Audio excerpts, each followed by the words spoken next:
The 49ers keep rolling with a big victory over the Miami Dolphins on Sunday at Levi Stadium. We'll talk about it all next on the Jack Hammer Show.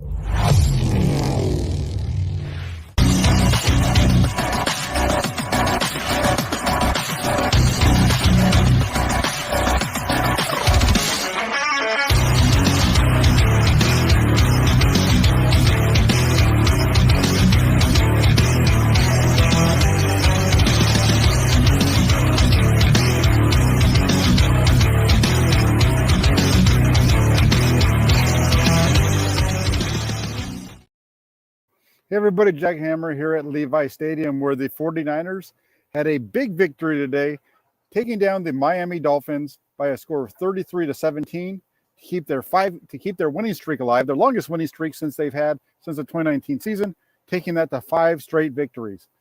Big day today for the 49ers. Just want to take a second, though, to shout out a few folks in the comment section. We have Raphael5629ers, who is a member of the Toolbox. He says, "What's up, Jack? Members of the Toolbox and everyone. Great to have you on board, Raphael." That's why he has a little dollar sign next to his name. That's how you know who the members are. If you want to be a member and get all the benefits of that, there's going to be some fun members-only things that are going to be coming up later on in the season, and definitely during the off season, there'll definitely be chats that only the members of the Toolbox will be able to take advantage of. So make sure you join that to be able to take a part. And then also, Lucas coming to us all the way from Austria says, "Hi, Jack. I'm just down at the moment. Can you give us any reason for hope for the season? I am coming over next week for the game, and I wasn't expecting to see Brock Purdy." Lucas, you and a whole lot of other people weren't expecting to see Brock Purdy anytime soon, but he came in today, and let's get into it. Overall, I got into a little bit of heat with some fans during the game because it seemed like if you watched Brock Purdy in the first half, I think it's pretty accurate to say that, well, Brock Purdy wasn't completely accurate in the first half. There were a few throws that were there to be made that he missed on.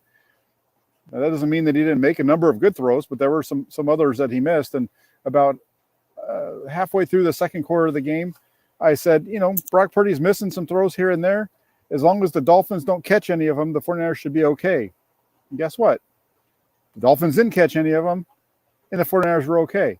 I'm not sure why everybody got so offended by that comment, but, and I understand it to an extent. Brock Purdy is a rookie facing a Miami Dolphins defense that was coming after him like crazy. In the first half especially, the Dolphins kept sending 5-6 guys at the quarterback repeatedly.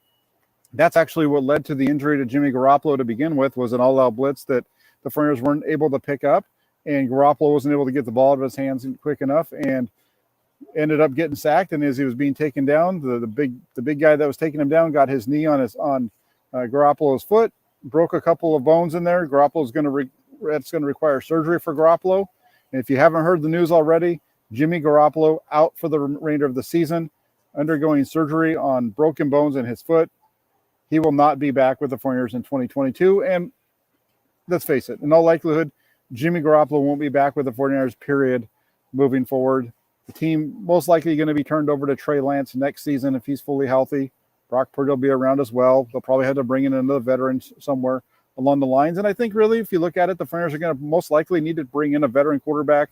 Now, they only have 2 quarterbacks on the roster. They have Brock Purdy and Jacob Eason, who they just signed recently.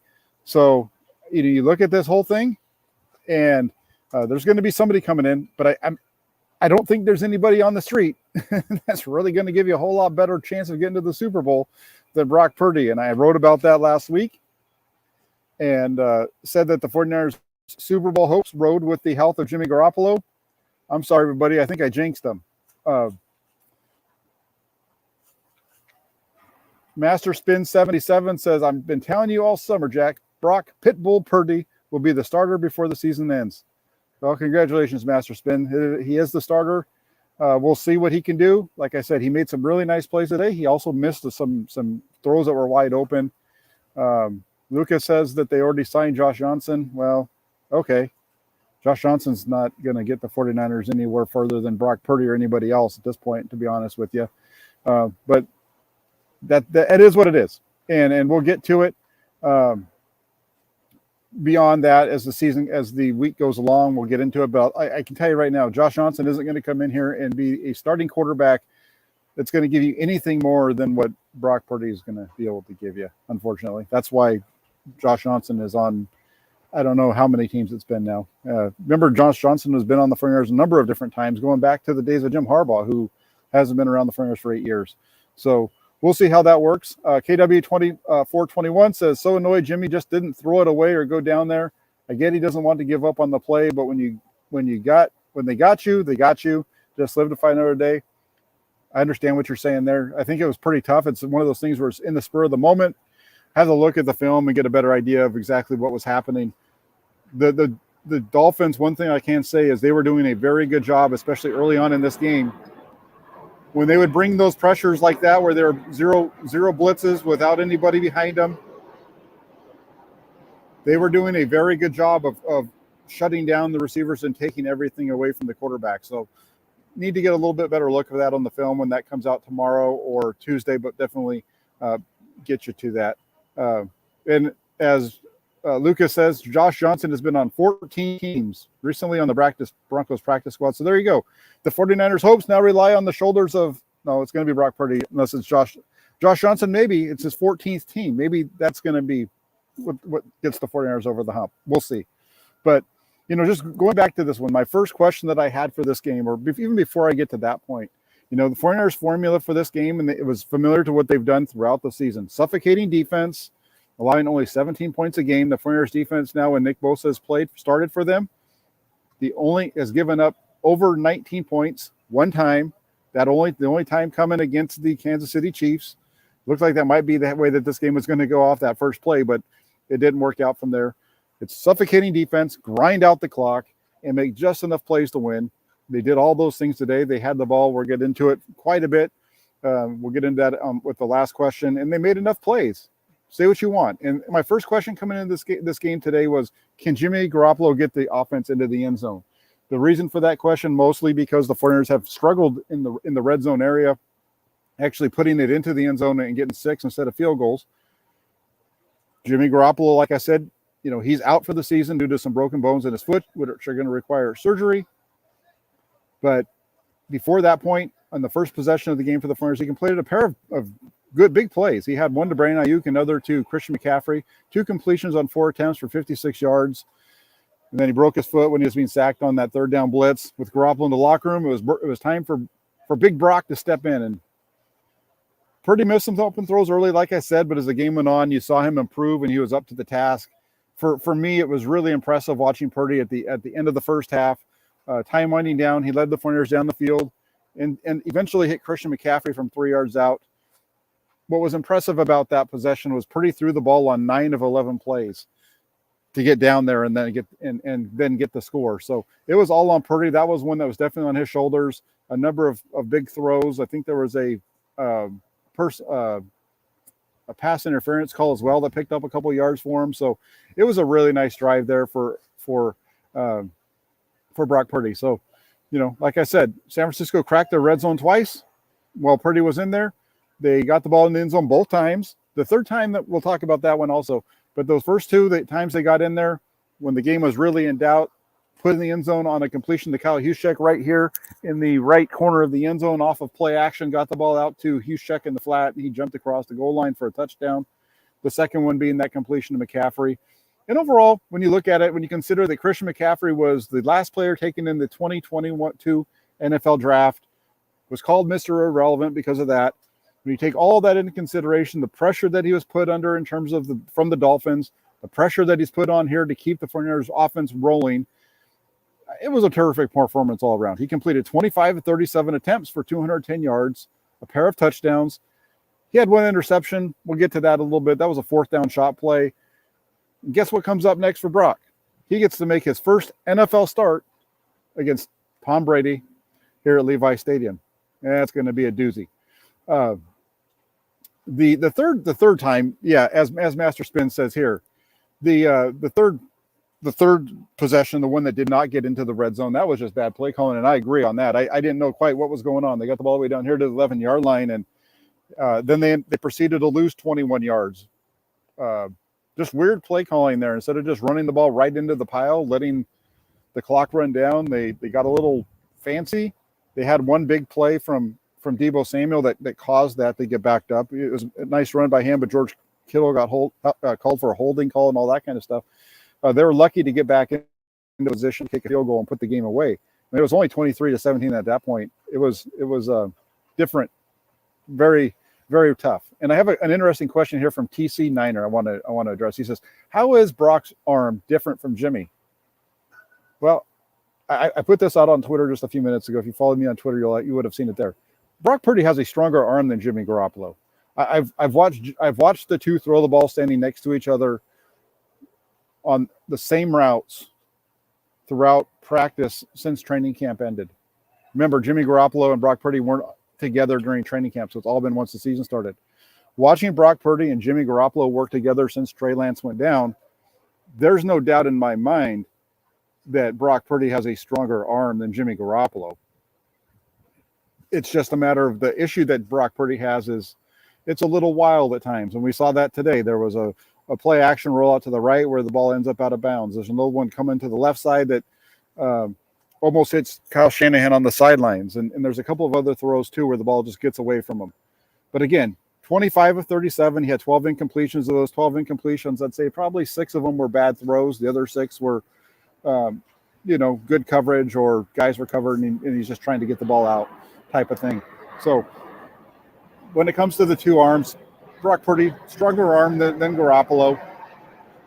Not quite as accurate, but maybe that'll come. We'll see. We will see.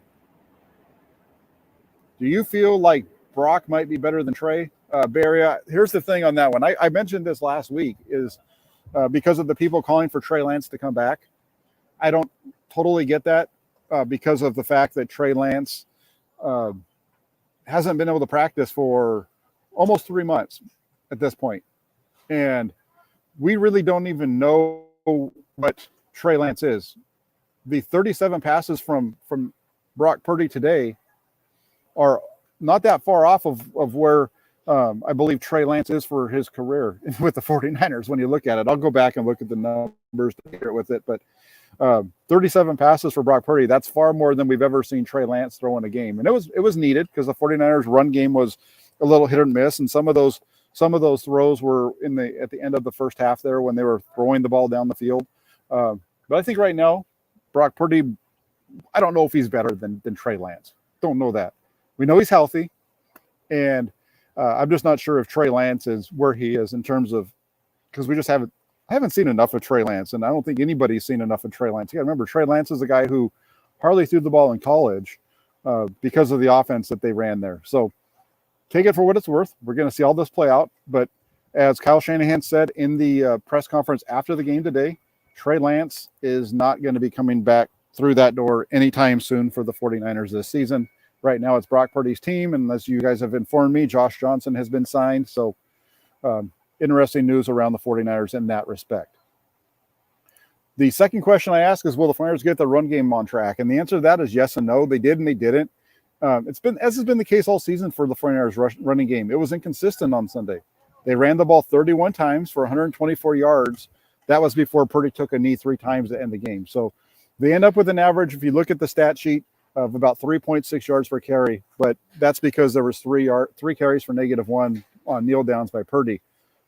Prior to that point, they were averaging 4 yards a carry. And, even though the numbers don't look great, San Francisco was able to run the ball well when it was most needed. After taking over possession of the ball with only 6 minutes left to play in the game, the 49ers were able to move it down. You had a Deebo Samuel run for 9 yards. That was followed up by a 30-yard dash, just kind of a gash on a toss play where McCaffrey saw the cutback and blew through the hole for 30 yards. Which ended up leading to the 40-yard field goal from goal to put the game away. That was a 10-play, 39-yard drive, and San Francisco was able to take nearly 4 minutes off the clock. That was huge. That was really, so the 49ers running game as a whole, very spotty, but they seem to have an ability to make it work at the times when it is most needed. They need to get better at it in the red zone, but in that 4-minute situation for the second week in a row, we saw them just drain the clock out. You look at the run game overall, Christian McCaffrey, he finished as the 49ers leading rusher with 66 yards on 17 carries. Rookie Jordan Mason, he also made his presence felt. He had a couple of big runs early on, slowed down a little bit as the game went on. The Frasian picked up 51 yards overall on 8 carries. The issue for Mason, though, is that most of his yards are coming off of zone runs, which take advantage of his vision and quickness. It's easy to see that that's what he does really well. He needs to get better at running the 49ers gap run scheme. It's too easy when a team knows what's coming. With Jordan Mason, they didn't really throw the ball, so when he comes on, you pretty much know it's going to be a run, and you pretty much know it's going to be a zone run, and you just got to see which way he's going. And you've got to be smart in your gap integrity in order to hold off on it. Did a pretty good job overall, though. I want to hit back on Christian McCaffrey again really quick. Like I said, he had 66 yards on 17 carries. He also had 8 receptions for 80 yards and a touchdown. So for McCaffrey on the day, 25 touches, just under 150 yards and a touchdown. So a really good game out of Christian McCaffrey. Switching over to the 49ers defense, we'll get to that in just a moment. Let me see if there's any questions.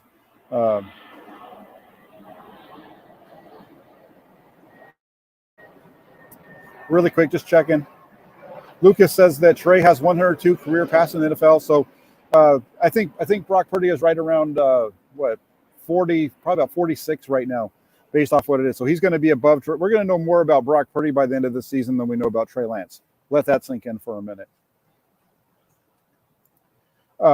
Can the 49ers defense take away the middle of the field? That was one of the things that I put in there. And this was a big one because Tua Tagovailoa came into this game with a clear strength, and that's completing passes in that middle third area of the field.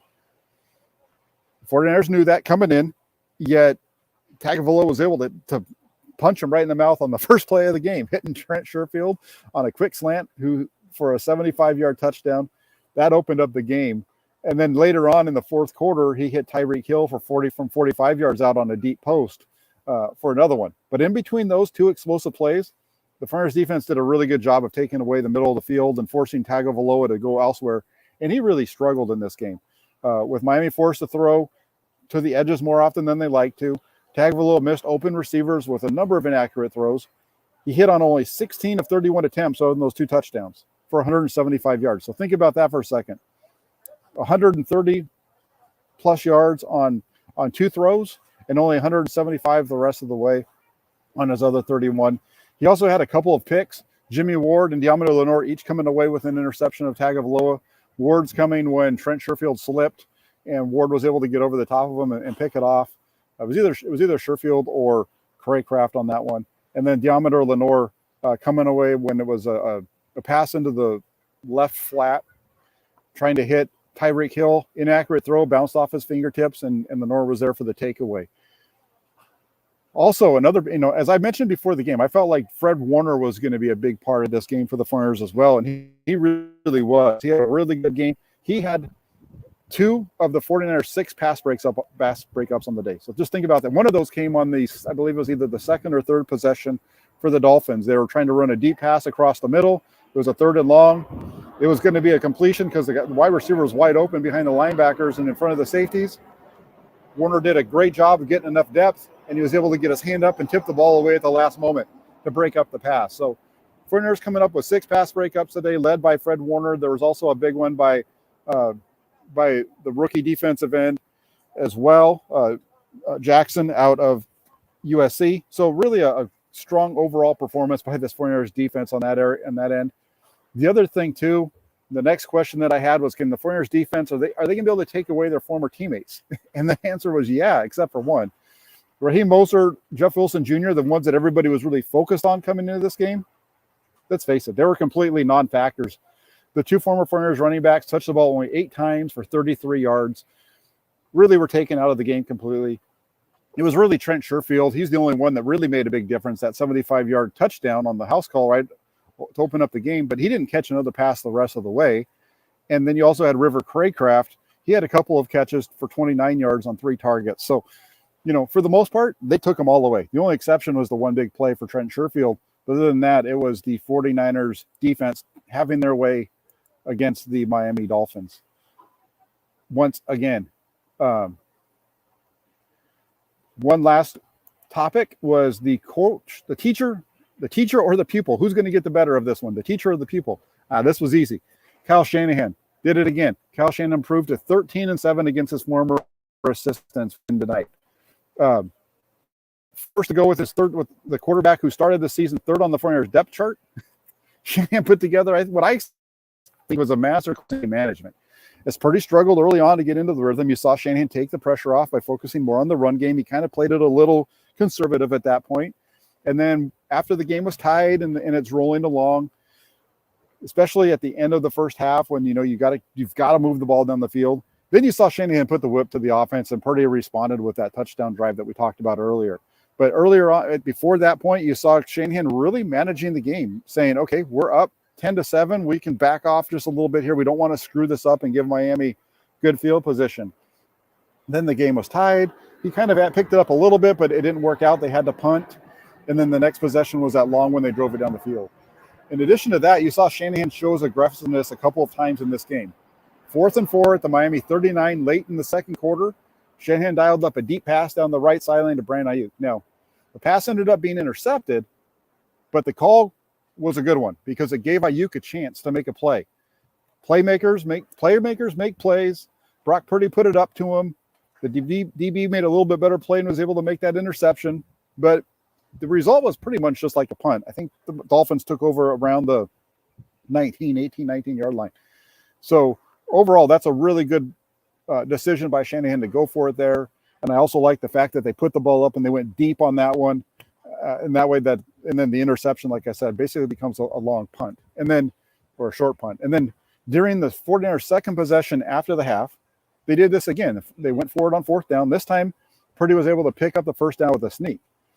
Although the 49ers were forced to settle for a field goal a few plays later when things didn't quite work out, the extra downs helped to extend a drive that took 7 minutes of game clock away from Miami's offense. It was good to see Shanahan get aggressive there, go for it. They pick it up. I didn't like his play call after that when they tried to run the end around to Deebo Samuel. I think that was probably the most exciting 4-yard loss in 49ers history. But overall, I felt like both of those were really good calls for the 49ers. One of them worked out, the other one didn't. Actually, I mean, neither one of them worked out in terms of touchdowns, but took time off the clock, took shots. That was good stuff. And the 49ers finished with over 40 minutes of possession for the game. They kept the Miami offense off the field, which really helped out the 49ers defense and played a really big role in the victory. I mean, you look at this game, the 49ers defense, again, they played well, but they gave up a lot more yards than per play. The difference between these two teams, when you look at it on a per play basis, was quite a bit. The 49ers were right around, I'll get that number for you. I think it was 4.5 yards per play for the 49ers today. No, 4.4. So the 49ers ran 79 offensive plays, picked up 351 yards on 12 possessions, 4.4 yards per play. The Dolphins had 13 drives today, but they only had 45 total offensive plays. They had some big ones, which takes away the number of plays that they have there. But the Dolphins had 6.8 yards per play to 4.4 for the 49ers. But the 49ers win. And the big reason the 49ers won, other than the fact that they held the ball for 40 minutes compared to only 19 and a half, so 40 and a half for the 49ers to 19 and a half for Miami, was turnovers. The 49ers had the one turnover in the first half. Then you had the two from Tagovailoa. The game was out of reach by the time the Dolphins had their final two turnovers to make it really look lopsided in terms of that margin, that 4-1.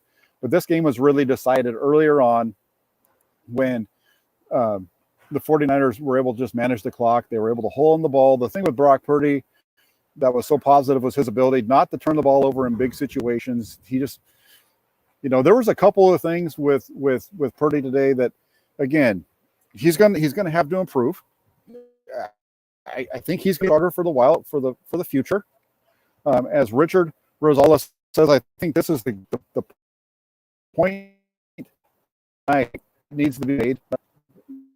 Tell me some stuff, so just give me a second. I'll pull it up. But hope Purdy doesn't pull a Mullins. And I think this is if for all 49er fans, I think this is your biggest concern, is that I know that Brock Purdy played a good game tonight. I thought it was strong. He was doing okay. I think the bigger piece of this, though, for tonight is where do the 49ers go from here? Is he able to back this performance up, or is it a situation like what we saw with Nick Mullins back in 2018, where he comes out and he just lights up wasn't Los Angeles Vegas Raiders at the time, it was the Oakland Raiders on Thursday Night Football and blew them out, right?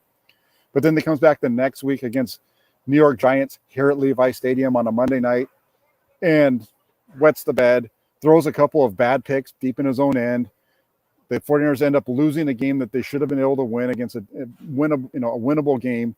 So I think that's the concern going forward for the 49ers. And quite frankly, there's not a quarterback that's on the market right now. There's at this point in the season that's going to come on that's all of a sudden going to make you a Super Bowl contender. There just isn't that guy out there. I saw somebody mention Phillip Rivers, bringing him out of retirement. That's not an answer. Phillip Rivers hasn't played football in a couple of years. Phillip Rivers, no. I would rather move forward with Brock Purdy than go with Phillip Rivers. He knows the system.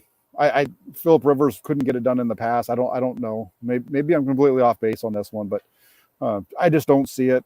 And you're right there, Richard. That's the big hope, is that you don't see Purdy turn into Nick Mullins, who makes a bunch of plays. Kyle Shanahan loves those type of quarterbacks. These guys that are just really gritty and can earn it. The thing for me tonight, and I'm going to take this comment off of there, but the thing that for me that I want to see him improve on, number one, he just needs to be a little bit better with his accuracy. That was the main issue for Brock Purdy today. And there was a play or two where he was a little late on the throw. Those are things that he can, improve upon as he gets more comfortable in the offense. The other one is I want to see him show himself to be a little bit better in the pocket. There was only a couple of times it showed up. It wasn't like it was something that happened repeatedly. There was only like 2 or 3 plays that had happened on. 2 of them just happened to be on the same possession. But there was one play in particular that he had pressure off the edge, and instead of stepping up into the pocket, he bailed out back. He rolls to his left and he tries to throw it, and the ball gets tipped as he throws it. Those are the kind of things that I don't like seeing. I want to see him step up into the pocket, deliver the ball, or step up into the pocket and then move left or right after that. When you've got pressure coming around the edges, stepping back is really the worst thing you can do. We saw him do that one time and just get taken down for a sack. And there were some other things too, but for the most part, I felt like, again, Brock Purdy was not perfect.